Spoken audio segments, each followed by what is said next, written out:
I got 1% milk, and I got a bag of Chip Ahoy cookies. That's my go-to. Maybe some music. A little bit of music, but my Chip Ahoys and my 1% milk, faithful.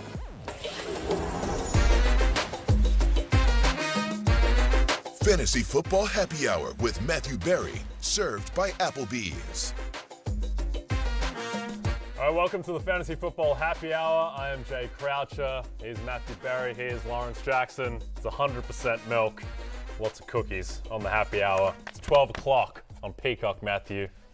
But it's 5 o'clock. somewhere. But it's 5 o'clock somewhere, and I'll tell you where it's 5 o'clock, which means it's time to party. It is anywhere that somebody has Austin Eckler, friend of the Fantasy Football Happy Hour, on their fantasy team. I'm repping the 30 because Austin Eckler, of course, last year's ride or die. He never really dies. You know, I mean, he was my fantasy ride or die last year. Obviously, this year, Jalen Hurts was my fantasy ride or die. Then he died. Yeah, I mean, well, it's been a rough couple of weeks for Hurts, but generally speaking, I don't think you can complain about that draft pick, and you certainly can't complain about Austin Eckler. Promises were made, promises were kept. He went on his IG, shout out to Austin Eckler, who went on his Instagram and said, well, we're going to get there in a minute. But anyway,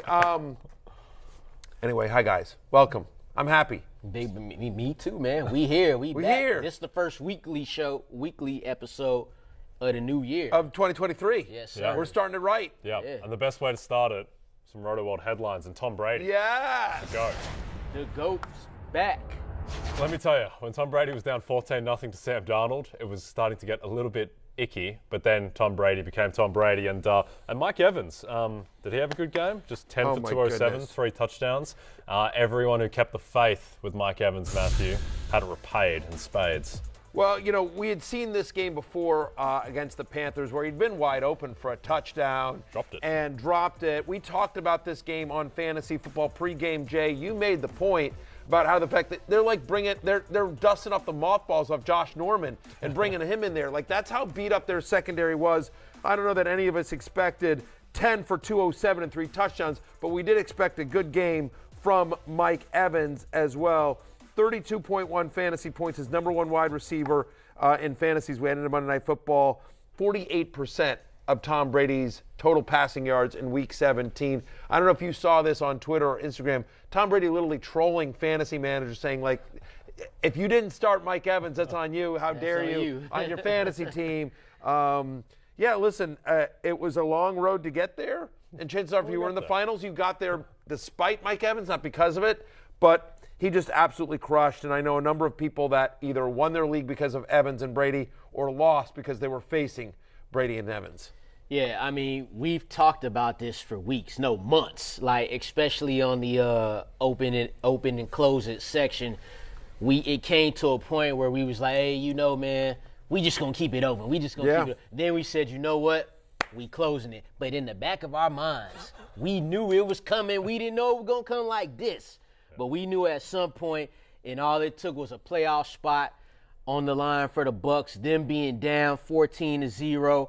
And Tom Brady just doing Tom Brady things at the end of the day. NFC South champs. Got a little bit. By the way, they're also 9th straight 1,000-yard season for Mike Evans. Like, extends his own NFL record. Like, unbelievable. Yes. Like, he has 1,000 yards in the bank every season. And his 4th straight game with 8 targets. You know what I mean? Like, what's weird is that the volume has been there for Mike Evans consistently, and the yardage, it was the touchdowns which got really fluky, because here's a guy that in the last 2 years had like 13 and 14 touchdowns with Brady there.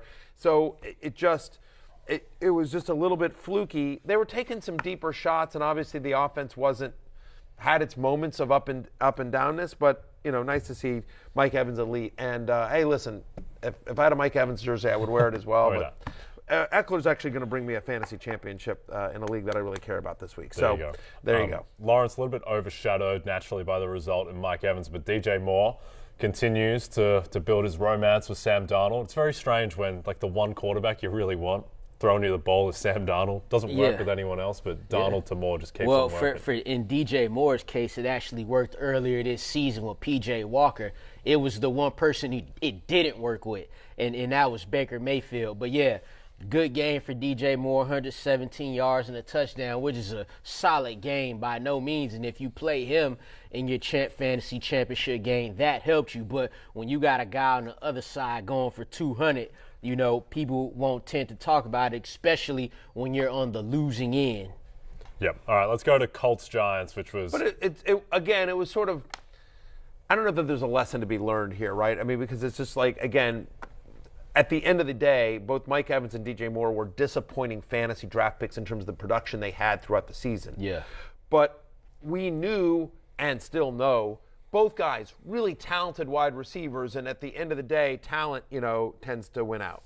Yep. Let's go to Colts-Giants, where the Giants clinch a playoff spot over the pitiful Indianapolis Colts. This was a tough watch unless you were a Giants fan, but pretty good watch for those who have Daniel Jones on their roster, and he went off. He was great. I mean, it's super annoying, by the way, too. I'm in a 14-team league, and I had the best team in this league. I had Saquon. I had Ramondre Stevenson, Dak Prescott, Jamar Chase, Mike Williams, T.J. Hawkinson. Again, it's a 14-team league. I rolled people in this league. Leonard Fournette. 14-team is deeper, I think, than, that's a really good 12 or 10-team league, and it was a 14-team league team. How'd it go this weekend? Did not go well this weekend because the guy I'm playing had Daniel Jones. I had Saquon. Massive disparity right there. He also picked up the Jacksonville defense. Ooh. Got 16 points from the Jags. A little stat from my padding, too. Swaguars, outrageous. But Daniel Jones was ridiculous. Credit, Jay, I want to give you some love here because on Fantasy Football pregame on Sunday morning, we talked about that. You said, Daniel Jones, people want to bag on him, but, he's not only a perfectly fine quarterback for the NFL, he's in a good fantasy spot in this one. They're using his legs, and as well, he's now had double-digit rush attempts in 3 of the past 5 games. Listen, a lot of it was some long runs. We didn't expect this. I don't think any of us expected 36.2 fantasy points and being the second best quarterback in fantasy heading into Monday Night Football. But we expect him to be viable in this game against a Colts team that was sort of, coming in really limping. Yeah, and the key with Jones is just no turnovers this year. He's only thrown 5 picks. That's the big thing for him. That was a big thing for him. And, his last touchdown, too, shout out again if you did have him starting. His last touchdown, he didn't really even have to get that one. So that one really hurt your fantasy team a little more. They was already blowing him out. Could you get Saquon Barkley in the end zone? Really disappointing on there. Credit to Brian Daboll, who likely won't win Coach of the Year, but should be right. I mean, needs to be in the conversation. Just an unbelievable job of, taking what he had to work with, which wasn't a lot, and making them viable and crafting an offense for the skill sets of the players that he did have there. I mean, Isaiah Hodgins gets in the end zone. Richie James gets in the end zone. 2 guys that we also talked about on pregame that we liked. The shocking one was, as you see it there on your screen, Richie James. We talked about the fact that Kenny Moore was out and James plays the slot. 7 for 76 and a touchdown for Richie James. Isaiah Hodgins just been red hot, continues to score week after week after week. 4 for 42 for Hodgins as well. And they're working this offense. What I will tell you is Saquon, really disappointing game for Saquon Barkley. Not even a top 35 running back as we head into Monday Night Football. This is the weird one. There's some weird thing going on with home road splits. I don't know if it's just variance or, bad luck, but averaging under 15 fantasy points per game at home and under 95 scrimmage yards. Meanwhile, on the road, 21 fantasy points per game, 114 yards from scrimmage. I don't know if it's because on the road maybe you try to run a little bit more and you're trying to take the crowd out of it or whatever, but this is a game in which Barkley should have had a much bigger day. Yeah. Instead, Daniel Jones is the one who gets all the rushing. I think the problem is that Daboll's a really good coach, and he realized that the Colts have a really good run defense, and they were getting whatever they wanted through the air and with Daniel Jones in his legs. And Taquan didn't have a bad game in terms of his efficiency. I mean, he was 4.8 yards per carry. Yeah. He got 58 on 12 carries. He just didn't get the usage at all. Lawrence, let's not talk about any Indianapolis Colts. Let's go straight to Bears. Except Lions. shout out, I just want to take 10 seconds here to just shout out Nick Foles, because that was I thought that was, and they've talked about this on Pro Football Talk and other people, I thought that was one of the least classy things I've ever seen. Kayvon Thibodeau, like a monster hit on Nick Foles. Give him credit, like a great sack. Do you think he knew that Foles Yes, actually that's all the people on Twitter defending Thibodeau are like, oh, he didn't know. He's doing a snow angel. I don't know where I am. He's literally, watch the video. He's literally hitting Nick Foles. Nick Foles is like convulsing on the ground. I'm not trying to make fun of him, but he's literally convulsing. Like it's an awful hit. And like they're nervous for Nick Foles. You don't know what kind of, like, and Thibodeau's sitting there doing the snow angel as Foles was he hitting like, his shoulder like that? No, that would have been messed up. Yes, man. he is. He like, hey, man, wake up. Watch the video. And so then, like, again, he's on the ground for like 11 seconds. They bring the cart out. Medical trainers are around there. Players are kneeling, and yet there's Thibodeau on the sidelines doing the sleeping thing. I put him to sleep. All right, that part right there was where I was kind of like, I don't know about that one. Again, and he said after the game, I didn't see him. How can you be so unaware that you don't know that the crowd has gotten quiet? Mm-hmm. There's a cart coming out.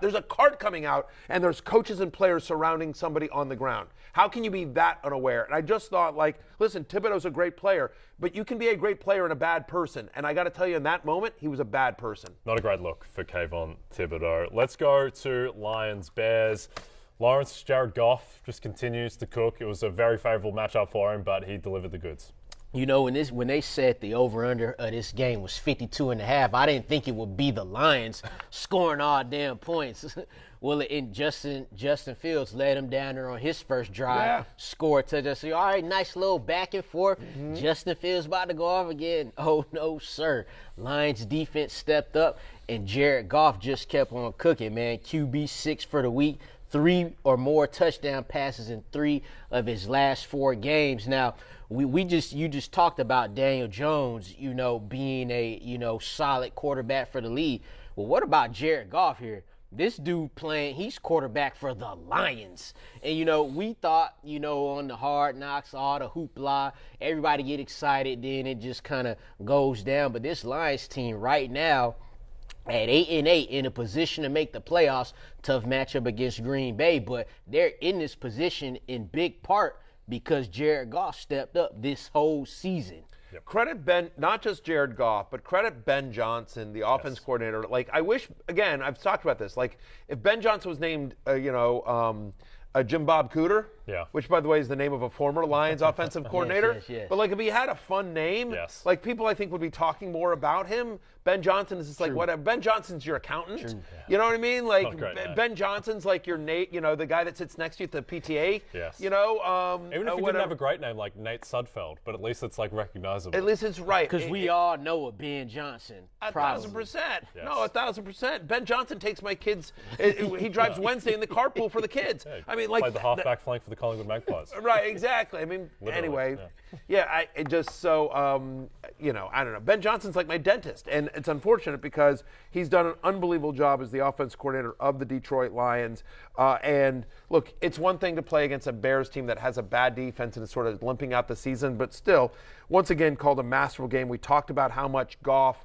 We said in this coming in again in pregame, we talked about this was not only going to be a fantasy game to target, but that we thought Goff would be a top 5 fantasy quarterback. He's actually QB6. Okay, fine, off by 1 spot as we go into Monday Night Football. But like just ridiculous. And they ran the ball. It was nice to see DeAndre Swift look like DeAndre Swift. Yeah. Jamal Williams got a bunch of run as well. Justin Jackson was inactive in this game, and so the fact of the matter is that. Both guys. So, DeAndre Swift, 15 touches. Jamal Williams, 23 touches. Swift gets the 2 touchdowns, but Williams looked good. It's Jamal Williams' first time with 20 touches since week 9. I don't know that you can count on this, but you know what? Against Green Bay, maybe. You know what I mean? Like, you can run on the Packers as well.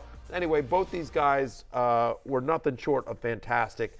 And Goff is legit. We talked about this in the preseason. When Jared Goff gets time, Jared Goff is fine. Yes. And again, it's just similar to Daniel Jones. Yep. Like both guys are They're in the Kirk Cousins zone. They're in the Kirk Cousins zone. Exactly. Better than you think. Disappointing game in the script on Amon-Ra St. Brown. Like, you wished a little bit better for him. Yet another game with random touchdown. Like, all I know, pick a tight end on Detroit and somebody scoring, like just another random. It was 2 for Brock Wright in this game, as opposed to Zylstra, 3 from last week. Like, what are we doing? We can't get him on Raw like a touchdown here, but it worked out for T.J. Hawkinson and Lions tight ends. Everybody getting their everyone shine is, on. except you just don't know which one to start. You just don't know which one to the start. start of the on the Just Lions. quickly, the Bears. I mean, Fields, his stat line looks ugly, but the rushing gives you a little bit there, but not a great finish to the season in the fantasy playoffs for Fields. And then David Montgomery did nothing. Yeah, I mean, disappointing. I think the game just got away from them in terms of Montgomery and Khalil Herbert. I mean, that's the other thing about. I mean, when we talk about this, but he played just 54% of the snaps in this one. That's his lowest snap percentage in a game since Week 7. Khalil Herbert was back and fully back. I mean, they basically split touches in this one, single-digit touches for the first time in a full healthy game this season for David Montgomery. Again, the game sort of got away from him. We've talked about this. Other than what Carolina did to them, the Lions' run defense has been good over the last 2 months or so. So it's sort of like a game that I don't think you can take much away from, other than the fact that Justin Fields is special, and he's going to be special next year. Again, over 100 rushing yards in this one. Remember, no Darnell Mooney in this one. They had Chase Claypool back a little bit, but they're going to get him some help in the passing game in the offseason. Need a lot of it. Do you feel like he could be a possible, ride or die for you next season? See what they do in the offseason. He's in the mix. He's in the mix. But I put out my way too early top 50 for 2023. You can check that out on rotoworld.com, NBCSportsEdge.com. I'm a company man. Justin Fields inside my top 10 quarterbacks next year. Sure. I mean, easy. He's going to be 5 or 6, I think, QB 5 or 6 next year. Yep. All right, let's go to Wisconsin. And first, let's hear from the best interview in global sports at the moment, and that's Jair Alexander. From week 1? Oh, yeah, just all the yards he had. That's what I was calling the fluke. Because, he was catching passes with nobody even on him. Okay, good job. So if that was a fluke, what is one catch for 15 yards? Man, greatness. A lot of times you see him doing the gritty. It was my turn, so, I wonder what they thought. Oh, look, Patrick Mahomes is going to win MVP, but to me, the MVP of the National Football League is Jair Alexander. Look at this guy. At least He's out of his He's out mind. there gritting. That's fantastic. He is a fun interview. And for those of you listening, he was wearing a big Packers hat, like a big Packers hat. I like the fact that Brian Robinson started this trend, and now everyone's wearing these big hats. Justin Jefferson just losing his mind. Justin Jefferson losing his mind. He takes off his helmet. He hits the ref in the back of the head. It was. We should talk about Justin Jefferson here for a second here. So, it's his worst fantasy performance this season, right? I mean, his second fewest receiving yards in a game this season. Right? He had 3 for 14 against Detroit in Week 3. Targeted on just 12% of his routes. I mean, it was a bad day at the office for Kirk Cousins and the entire Vikings offense. And so it's one of those, it's a double-edged sword. On the one hand, you probably weren't in the finals without Justin Jefferson. Right. Right? But on the other hand, he's your star. He was your number one pick. Oh, yeah. Show up. Oh, In a game in which game script should have worked for Justin Jefferson. They're down and they're down big. They should be throwing all the time. One would think. And yet KJ Osborne has a better game than him. TJ Hawkinson has a better game than him. This game, it reminded me of the last 5 minutes of Requiem for a Dream. If you've seen that film, I'm not going to go into the details because we're a family-friendly show, but it was just everything just goes wrong. It's just a complete nightmare. And Justin Jefferson, 1 for 15 against the Packers defense, which is okay against the pass, but still, I didn't think that was possible. And I think lots of problems in Minnesota. Their offensive line is now really banged up, and just nothing went right for anyone in that game, Lawrence. And I'll go back to Jair Alexander real quick. I love me my corners. Credit to him, and he talked the trash, and they backed it up versus him. It's just as simple as that. Now, just for us Justin Jefferson fantasy managers, right? Like you said, Matthew, he's our star. He got us there. All those 20-point and 30-point weeks. He is good enough that he shouldn't be able to be shut down. Yes, that is very true. At the same time, I'll be thankful for my second-place fantasy finishes all across the board. I'll be like, hey, you got me here because we can't be mad at the guy. And shout out to Jair Alexander too. He said, go ahead. We absolutely can be mad at the guy. This is fantasy football. This is the land of irrational takes. Yes. This is the land of emotion over logic. Please, we can absolutely be mad at the guy, or we can be mad at Jair. I think our real ire should be at Kirk Cousins Like, come on, take a deep We shot. can be mad at him. Yeah, Jalen Naylor, really? You had an eye for Jair Alexander, one sitting right there for you, Matthew. Yeah, you walked right past. Jair did his job. Yeah, I know. He cost people some championships. I don't blame Jair Alexander. But I'm just saying, like, in junk time, they couldn't have found a way to get Justin Jefferson open. Anyway, I'll say this, again, going back to my top 50, my way too early top 50 for 2023.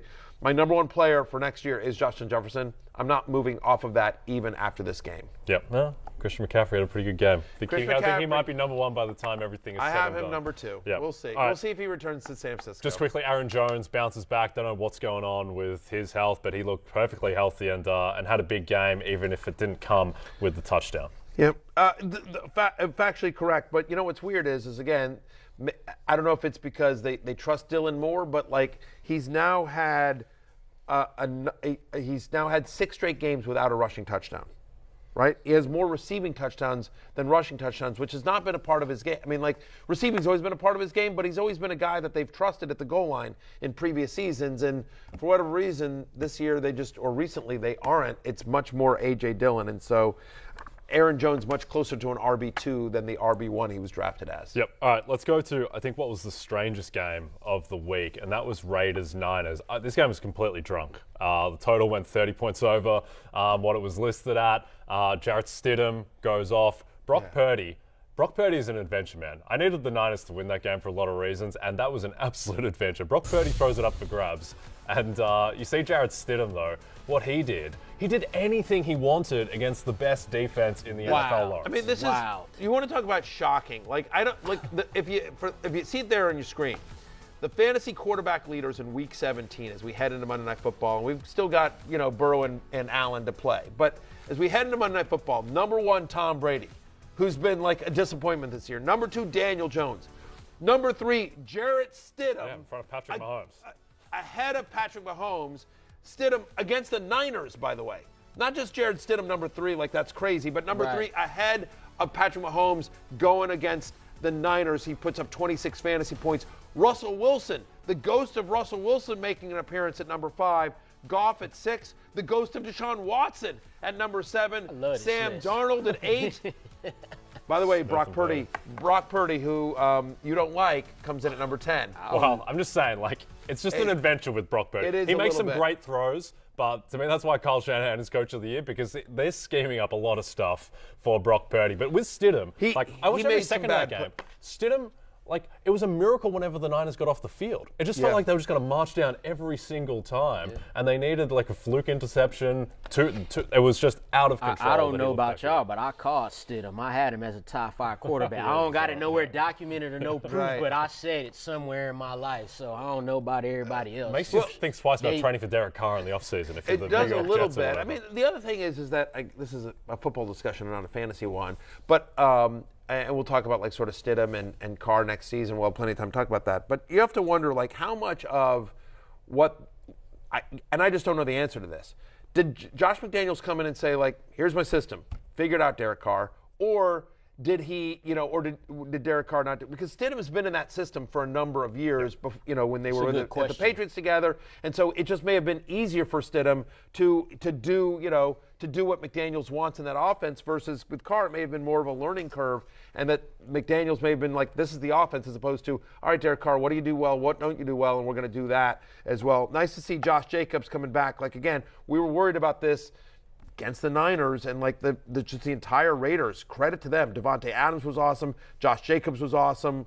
Even Darren Waller, who split in time with Foster Moreau, he's now scored a touchdown in 2 of the last 3 games. He played 57% of the snaps. Like, I don't know, just right. Yep. Just a great game. And by the way, on the Niners side, Lawrence, I mean, to me, the story is Christian McCaffrey. He's the best running back in football. I think just the angry run, the Marshawn Lynch run, I think off the screen, that was just absolutely insane. He is that offense at the moment. And Brandon Ayuk also was incredible, particularly in money time. When they needed to drive down the field, Purdy was just going, all right, every single play, where's Brandon Ayuk? Yeah, they finally got it going. Remember the first couple of weeks with Purdy, Ayuk couldn't get it going with him. Now it's consecutive weeks we've seen Ayuk and Purdy kind of connecting more. And Christian McCaffrey, there doesn't need to be anything said. That boy just be out there toting that rock. He's their offense.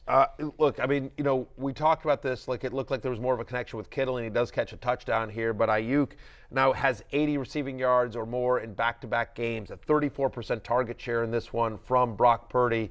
And, yeah, I think he's the third best wide receiver in fantasy. Yep. Like, a great game for him. He's now had 13 or more fantasy points in 3 of the last 4. Yep. CMC, Ayuk, Kittle, and, oh, by the way, they're getting Deebo Samuel back. Ooh. That offense is absolutely loaded if Brock Purdy can lead them there. All right. If they win next week, Kyle Shanahan goes 6-0 with Brock Purdy. He's coach of the year. He's coach of the year. All right, when we come back, Weekend Warriors with that man, not Matthew Berry, Austin Eckler.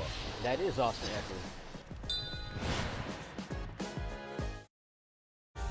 I've been scoring points for you guys all season. And look, this week's going to be no different, baby. I'm going to be out there. Your boy's back. I'll be all right. Rub some dirt on it. But, yeah, it's championship weekend, man. So definitely a big week for us in the fantasy community and for the Chargers as well.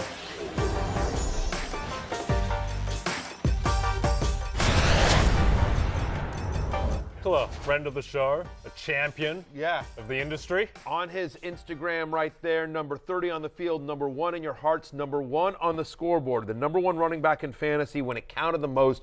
Promises were made, promises were kept. We love Austin Eckler, last year's fantasy ride or die.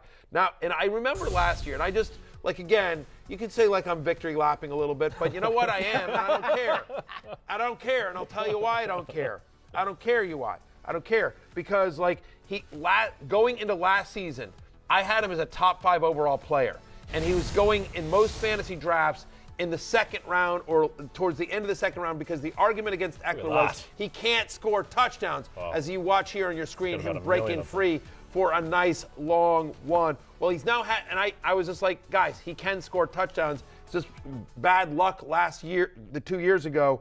Well, he's now had back-to-back seasons with 18 touchdowns from scrimmage. He's the first running back to do that since Todd Gurley, another fantasy legend as well. Yes, sir. Austin Eckler, I just wanted to wear the 30 to rep. He's going to hopefully I'm up 60 going into Monday night, so we'll see. I'm done. Guy I'm playing has Burrow and Mixon, so anything can be. Listen, anything's possible. Like Mixon has a 55-point game under his belt this year. But he did score 4 or 5 touchdowns. I'm just saying. But anyway, like if I do win this league, it's a big dynasty expert league with a bunch of other people. I'm playing Rich Rebar, Lord Reeves in the final, and he's a great analyst and a great fantasy player.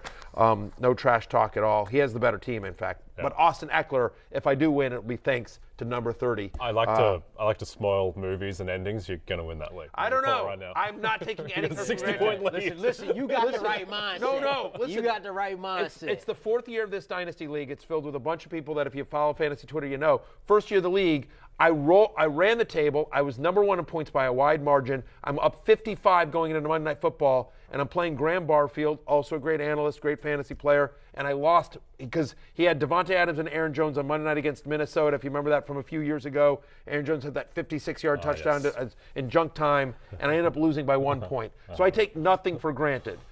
I won the league in year 2, lost in the semis last year. I'm back in the finals again, so anyway. Okay. Well, good luck to you, and bad luck to Joe Burrow and Joe Mixon. I want them to have good games, just less than 62 points worth. It's very doable. Should be doable. All right, Lawrence, let's talk about Amari Cooper. I know Matthew doesn't want to talk about this game too much, so we'll focus on you. The question becomes, the only thing I'm going to say is, and we'll talk about this throughout the week as we do our show live from Vegas, but we'll talk about whether these guys play in Week 18 in terms of, but here's Amari Cooper burning my Commanders. He will. If you started Amari Cooper this week, you probably didn't want to. But if you did, it paid off. 2 long touchdowns. He ain't had but 3 catches. 2 of them just happened to go for long touchdowns, and they came, later in the game, so that's, there was no numbers coming into this game with Amari Cooper and Deshaun Watson that said, hey, you should feel great about this. But, And I'll tell you this, Lawrence, I don't think coming out of it you should feel great either. I feel worse about him now. 1,000%. Right, because it's 2 long touchdowns. Right? He had 4 targets. He got 4 targets. He caught only 3 balls. 58 yards came after the catch. I mean, again, it goes down to a big. Watson ends up having a good fantasy day, but not from anything Watson did. I mean, if you saw the play right there, like it's a 5-yard out, then he just misses the tackle, and then Cooper's runs down the stretch, and it all counts the same. But like, I don't know. And they got Pittsburgh coming up, who's trying to make it to the playoffs. Yep. Keep Mike Tomlin from having a losing season. Them boys gonna be ready to go. Yep. There's no doubt. So anyway, I don't think you're out of the woods with the Watson-Cooper thing. If there's one thing to hang your hat on other than just he did have a good fantasy day, his yardage has increased every single week that Watson's been under center, from 40 to 42 to 58 to 72 to 105 this past week. Again, only 4 targets in a game in which, time possession was tough because the Commanders did have a number of long drives, but still, I don't think you're out of the woods yet with Cooper and Watson. Yep. But nice games. Lawrence, let's talk about Travis Etienne, who will be a top 10 running back next season, I think, no doubt. Indisputably. And he didn't get that much work in this game because it got out of hand so quickly, and they're thinking about the Titans next week. But you see him break this 62-yarder, and that propelled him to an excellent day overall. Yeah, this run pretty much did it for him. You kind of came into this game knowing that this was a possibility for all of the Jaguar studs, and we saw it work out for Etienne, not so much Trevor Lawrence, despite it being a great matchup for everybody involved. If you had Etienne, you was like,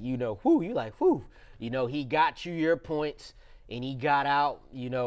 Unfortunately, the whole Jaguars offense got out because they was, just bludgeoning the Texans. So there you go. But good game for Etienne. Top 5 top 5 running back going into Monday Night Football. But, it's frustrating, though, and it's hard to complain about a guy that puts up 23 fantasy points. His 3rd straight game with over 110 total yards. But still, he gets 108 yards. He has 3 catches for 32 yards, but only 9 rushes. Like, the fact of the matter is, JaMychal Hasty scored in this game. Yes. Snoop Connor scored in this game. Like, this could have been, as great a game as it was for Etienne, it could have been like a monster game. It could have been like hey, I'm facing Mike Evans and it don't matter because I got 3 touchdowns from Travis Etienne kind of game. Doesn't matter what Daniel Jones just did to me because I got Travis Etienne. So that's what's a shame, is that they had 3 rushing touchdowns in this game, and yet only one of them went to Etienne. Yep. Matthew, when I think back on this fantasy football season, honestly, the first name that I'm going to think of is Jerick McKinnon. Yeah. Because he's such an anomaly. It's so inexplicable. I mean, he has 2 carries. He's a running back. He has 2 carries, but still delivers awesome fantasy value. Just keeps on piling up touchdowns against the Broncos in particular, but has another big game.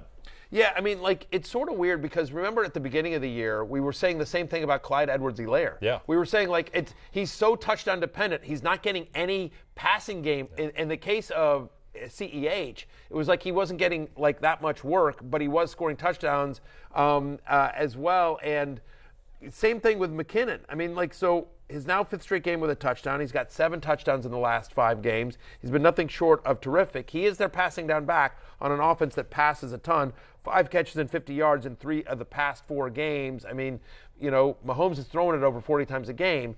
But to your point, it's now back-to-back games with fewer than 8 touches. He is totally touchdown dependent. That said, if you're going to be a touchdown dependent running back, and many of them are, you're better off being on the Chiefs, who score a lot of touchdowns, as opposed to some of the other teams. I will say that the team that I'm playing Rich Rebar in has McKinnon on it as well. Yep. So, Lawrence. yes. 2 of the heroes for me yesterday, Eckler and McKinnon. What's the quote, Lawrence, about if a tree falls in the woods but no one hears it, does it really make a sound? If the Arizona Cardinals play the Atlanta Falcons but no one watches it, does it actually even happen? Because I don't think a single person watched this game, but if they did, they would have seen something out of Trey McBride.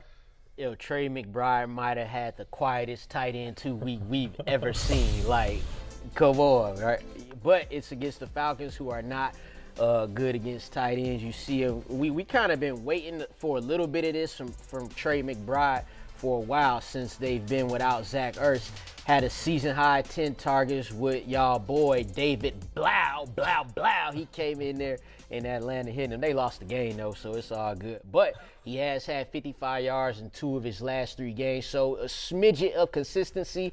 But, like I said, when you playing the Falcons and you're the Cardinals with no Kyler Murray, ain't nobody even checking for that. Yeah, I mean, look, 10 targets in this game. You know, Hollywood Brown gets 9. Greg Dortch, the human Dortch, gets 10 as well. I mean, Blau was inconsistent in this game.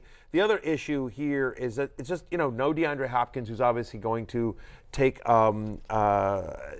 targets away. We'll see if Colt McCoy is back for them. We'll see if Zach Ertz is on the wrong side of 30 and coming off an ACL, whether he is back next year with the Cardinals. But I think it's going to be hard for me to trust Trey McBride next week, for people that are playing. But I just think it's a name. This is somebody who is a talented rookie coming out of college this year, and just a name for the future, right? Yep, absolutely. They're 14-point dogs in San Francisco next week, so that's going to be ugly. We're going to break. When we come back, Sunday Scaries. It's going to be some New York Jets. Yeah.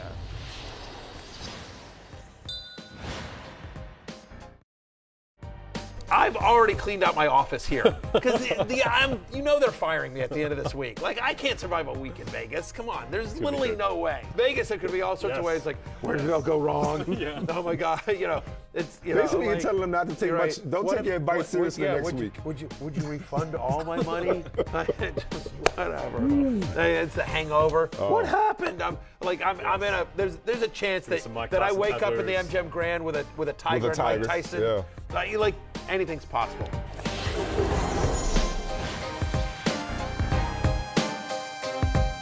All right, right off this, Matthew Berry and I are getting on a plane to Las Vegas. We're doing the show from the MGM Grand Tuesday through Friday, 9 a.m.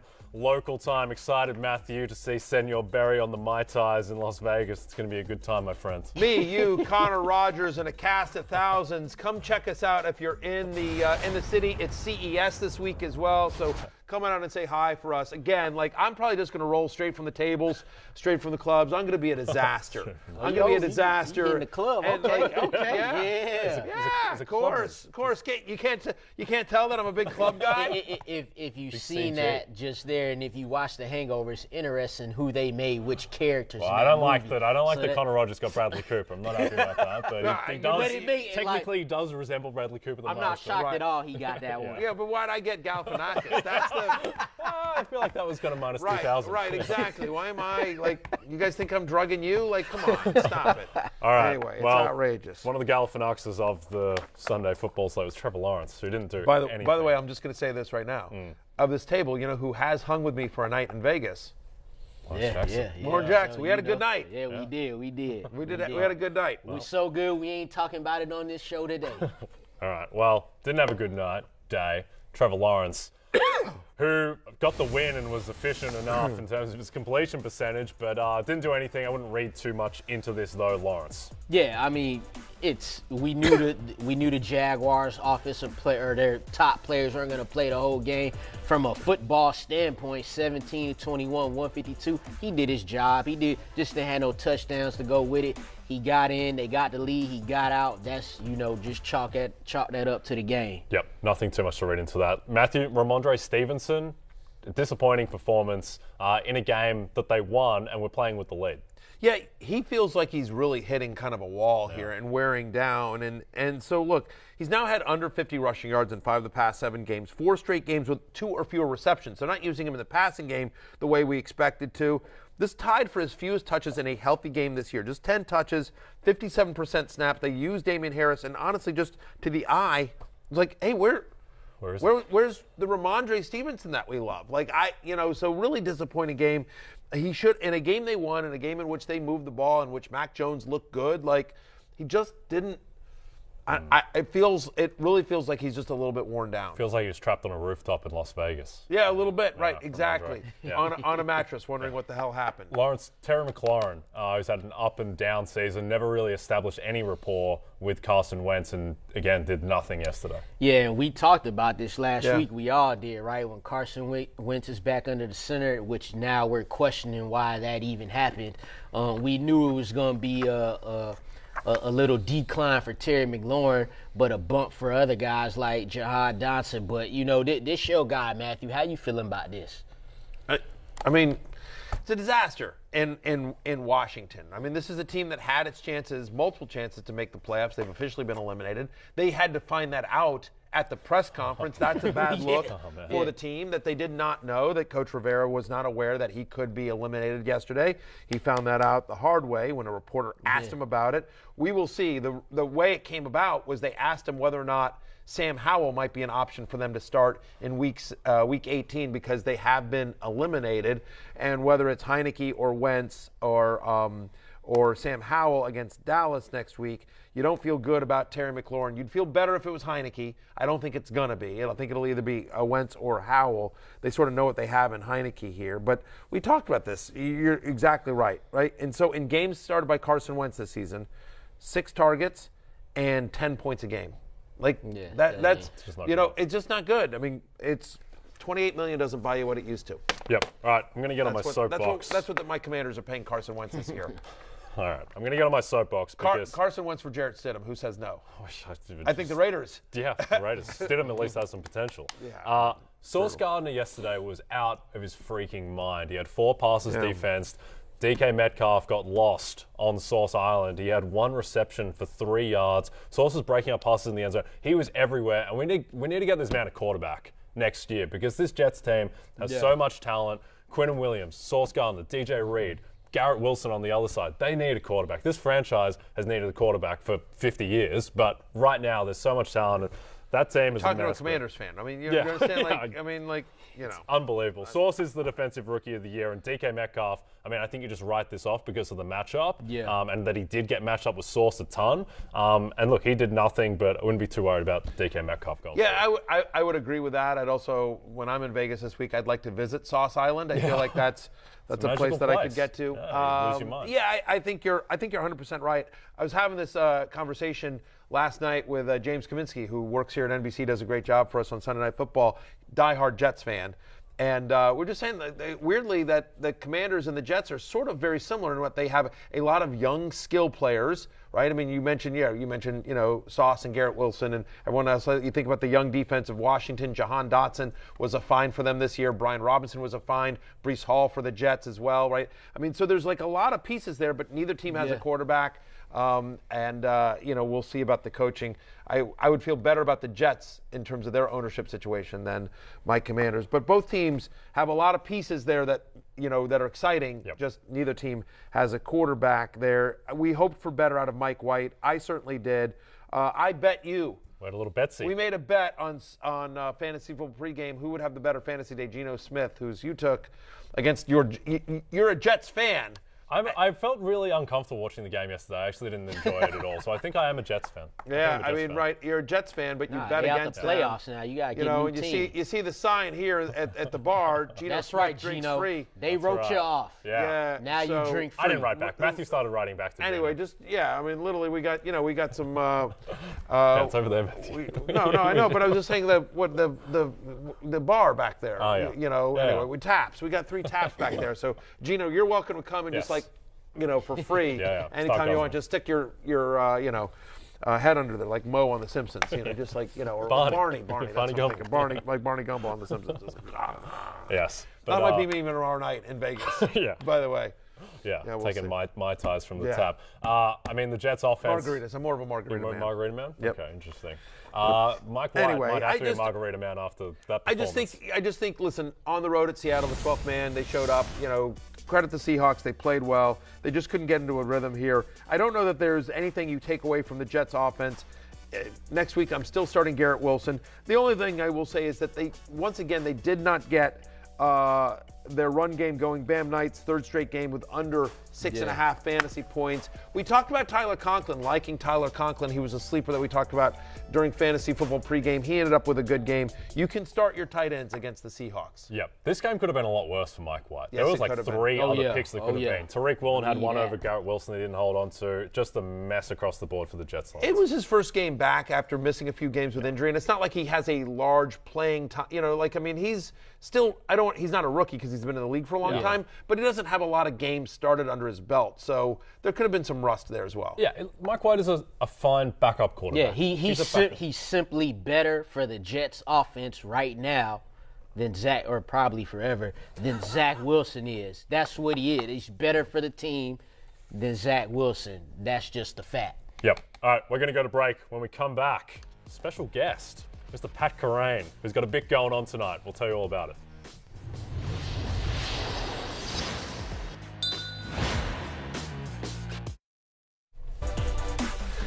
So what you are seeing on your screen is Daily Rojo. This is a best ball team that is managed by our very own Pat Kerrane, Roto-World's Pat Kerrane. And why are we showing you this? Because currently it's in first place in Underdog's Best Ball Mania.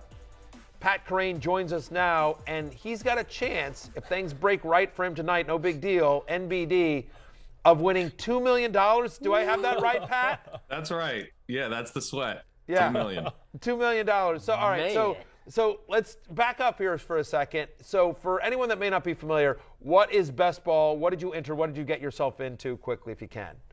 Yeah, so best ball, you draft the team, but you do not set a starting lineup. The system just optimizes whoever scores the most points that week goes in your starting lineup. For example, I had Saquon Barkley, very helpful all year. This week, he was outscored by Raheem Mostert, so Raheem Mostert just goes directly into my lineup automatically.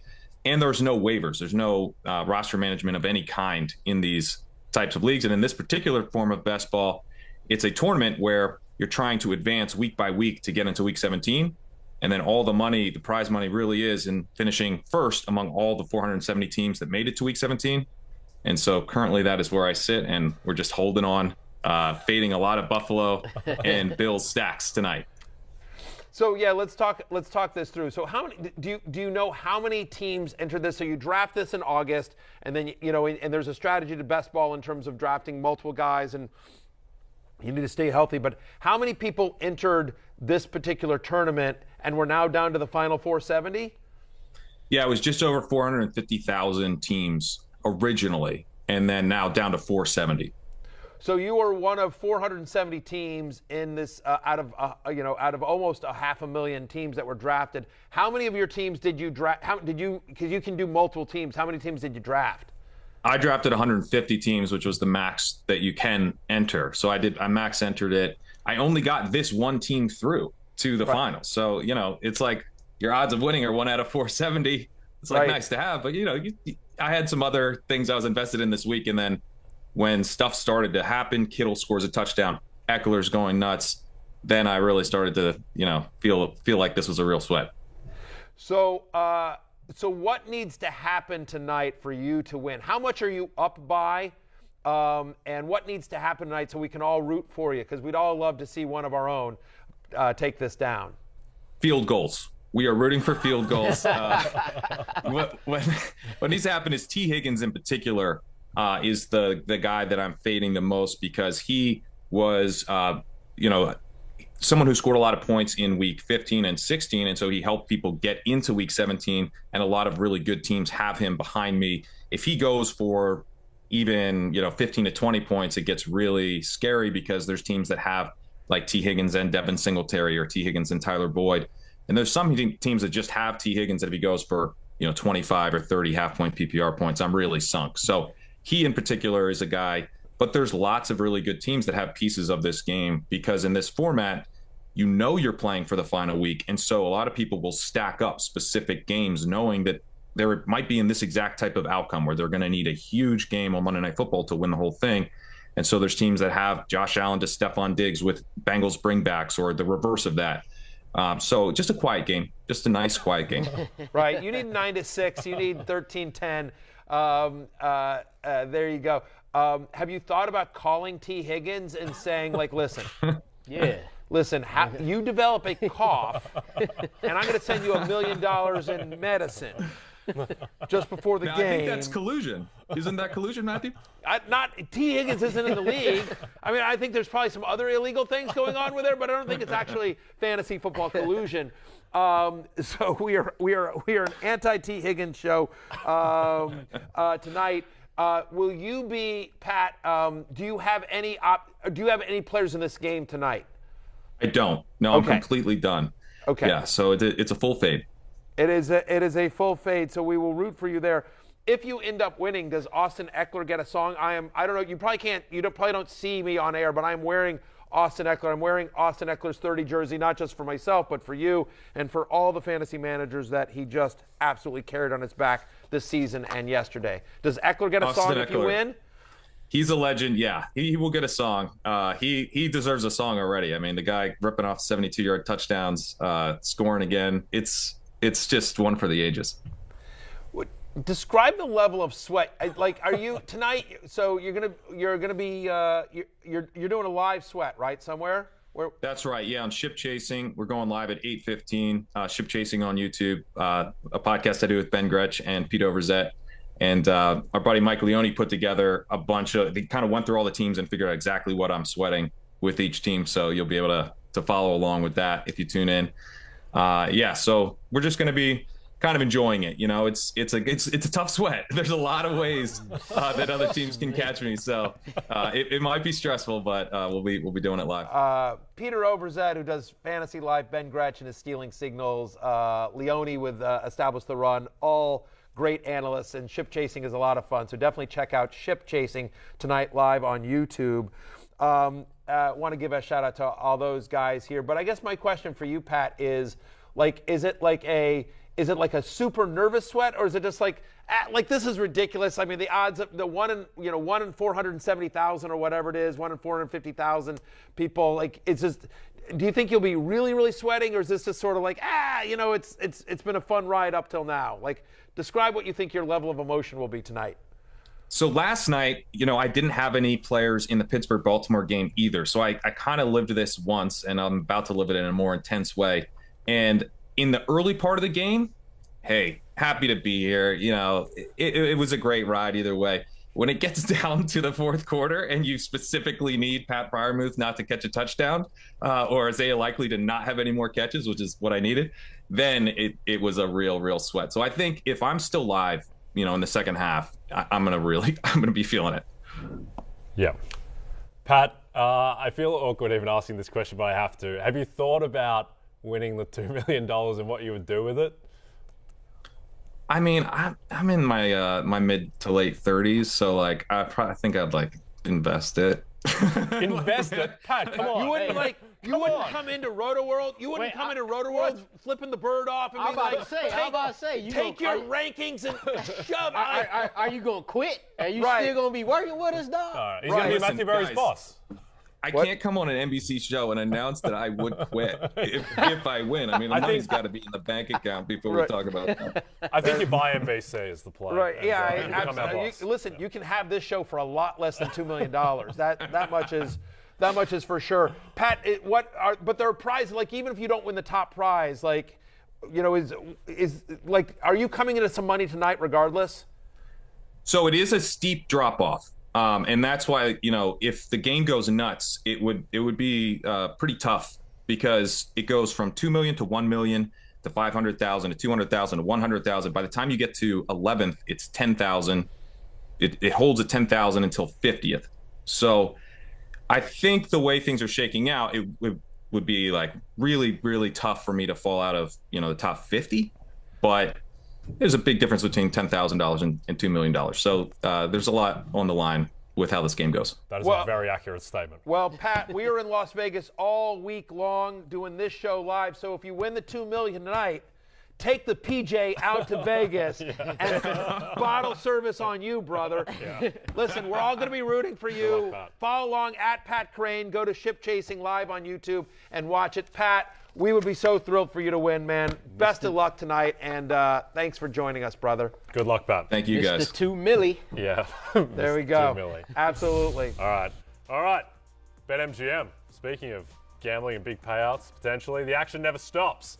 At BetMGM, sign up now using bonus code BERRY, and your first wager is risk-free, up to $1,000. Not $2 million, but $1,000. Simply download the BetMGM app today, or go to betmgm.com and enter bonus code BERRY to make your first wager risk-free up to $1,000. Most bet props for Bills-Bengals. This is a massive game. T. Higgins to score the first touchdown is plus 1,100. Jamar Chase to score anytime touchdown, even money. And Josh Allen over 1.5 passing touchdowns is minus 140. My best bet for this game is Gabe Davis under 46.5. So we bring in Last call. Under 46.5 receiving yards for Gabe Davis. Gone under 4 out of 5. Bengals have an excellent pass defense, particularly against the deep ball. So I'm taking the under on Gabe Davis. I'm going to take the under on 69.5 receiving yards for T. Higgins, just because go Pat Kerrane. There we go. I'm like, that's what it is. I'm betting with my money. I want him to win the. Listen, because by the way, there's a chance he's a $2 millionaire. It could be right. Like $2 millionaire I need to friend. start sucking up to Pat Kerrane. Yes. So listen, I got your back. Under on T. Higgins, 69.5 receiving yards. Yeah. What do you got? I'm at this game is high stakes for both teams. I'm gonna take this game to go to overtime. Wow. But just the field goal game.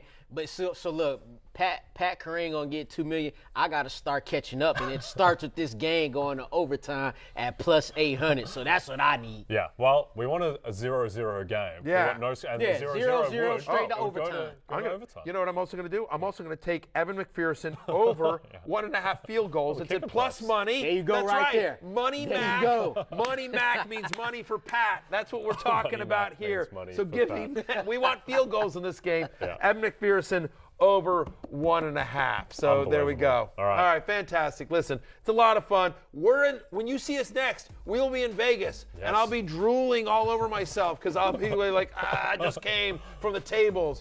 For Lawrence Jackson and Jay Crouch, I'm Matthew Berry. You don't have to go home, but you can't stay here. We'll see you in Vegas tomorrow. Peace out. Hey, it's Matthew Berry from NBC Sports and RotoWorld.com. Just want to thank you so much for watching what you just watched, or at least being too lazy to click out of it after the autoplay just kept it going. So either way, thank you so much for just letting it scroll by your screen. And now I'd like to ask you respectfully, okay? Respectfully, please subscribe to the NFL on NBC YouTube channel for the latest NFL news, fantasy headlines from RotoWorld, and betting analysis from NBC Sports Edge.